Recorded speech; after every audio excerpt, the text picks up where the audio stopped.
Hola amigos, acá tenemos dos tableros generales. Este es el TDA normal y este es el TDA de emergencia. En particular queremos observar cómo va conectado este dispositivo, que es la central de medida. En este caso es la versión 41252. Abrimos la contratapa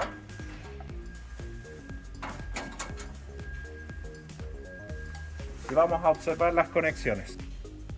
Estas son las entradas de tensión y alimentación auxiliar. Por arriba se muestran las conexiones del transformador de corriente. Aquí están los transformadores de corriente justo aguas abajo de la protección general.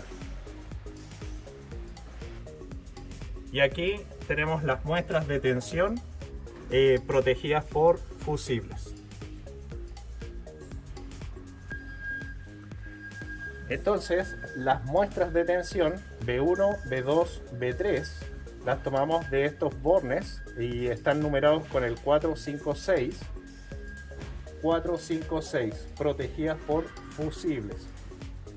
La alimentación auxiliar está tomada desde la fase R y de neutro. Entonces tenemos la fase R conectada y que es la alimentación para este equipo.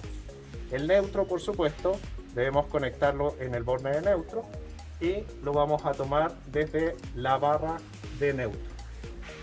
Por el lado de las muestras de corriente tenemos las entradas desde el secundario de transformador de corriente. Tenemos los bornes 8, 9, 10 y debemos identificarlos en las salidas, en los secundarios del transformador de corriente 8, 9 y 10. El segundo borne de salida de secundario del transformador de corriente están puenteados a tierra. Bien, cómo se conecta y se observan aquí.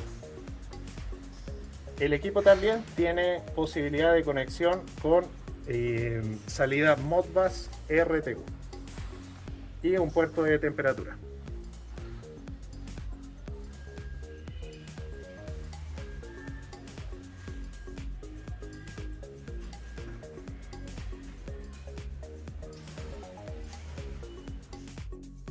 Para revisar el conexionado de la central de medida 41252, vemos acá una tabla comparativa de las distintas centrales de medida. En este caso vamos a poner especial atención a esta referencia 41252.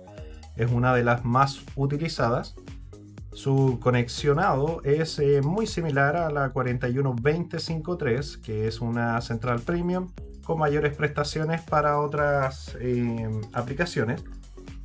Entonces podemos ver en la parte superior las entradas de muestras de corriente son idénticas en ambos equipos, lo mismo que las entradas de tensión, neutro y alimentación auxiliar. Bien, solamente se diferencia porque la 41252 ya trae el puerto RS485 y una salida. Además tiene dos puntos de conexión para módulos externos. En cambio, la 41253 tiene otras más funciones, permitiendo 4 slots para esta función.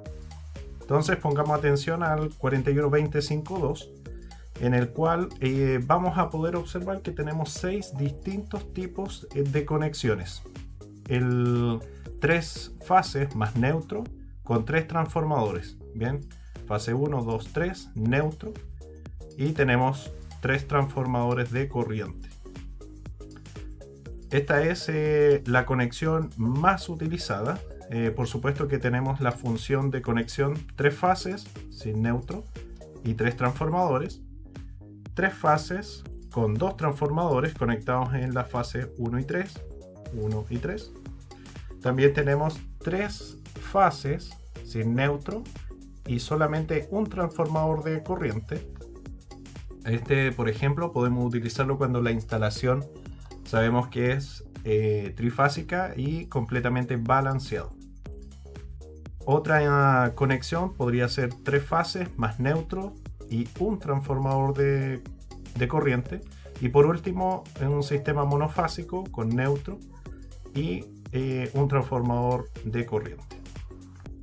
Para la conexión tenemos la entrada, tenemos la alimentación, fase 1, 2 y 3 y neutro, y al final tenemos la carga. Entonces alimentamos el borne auxiliar con fase 1 y con neutro. Recordemos que este equipo permite una conexión de 80 a 265 volts alternos, ya con una frecuencia de 50 a 400 Hz. Sin embargo, también permite una conexión de alimentación en 100 a 300 volts en continua. También vamos a conectar las muestras de tensión y neutro. En este caso alimentamos neutro, entramos con fase 1, fase 2, fase 3. Ubicamos los transformadores de corriente que tienen secundario con 1 A o secundario de 5 A. El más utilizado también es el de secundario de 5 A. Entonces, lado secundario, conectamos hacia el equipo para la fase 1, 2 y 3. Y vamos a conectar entonces el segundo borne del secundario a la conexión de tierra. Puenteamos entonces todos los secundarios y también los secundarios por el lado del transformador. Por supuesto, las muestras de tensión las vamos a proteger con fusibles, así que tenemos para la fase 1, 2, 3 y también para la alimentación. Por ejemplo, aquí tenemos una imagen de un tablero. Los 3 primeros fusibles corresponden a las luces pilotos que van generalmente en la puerta del tablero, piloto 1, 2 y 3. Y luego entonces los pilotos para la central de medida, muestra de tensión 1, 2 y 3, y también para la alimentación, tal como lo muestra la imagen anterior. ¿Cuáles son los errores más comunes en esta etapa de instalación? Lo más común es encontrar que el transformador de corriente está invertido, ¿ya? ¿Y cómo lo detectamos? Porque las corrientes y también por ende las potencias que está registrando este equipo se muestran en un valor negativo. El segundo error más común es que el transformador de corriente en el lado secundario no han conectado la conexión a tierra, ¿ya? Y aquí podemos detectar que las corrientes que está visualizando o registrando la central de medida no coinciden con una medición con una pinza amperimétrica, ¿ya? Vamos a encontrar mucha diferencia entre una medida y otra.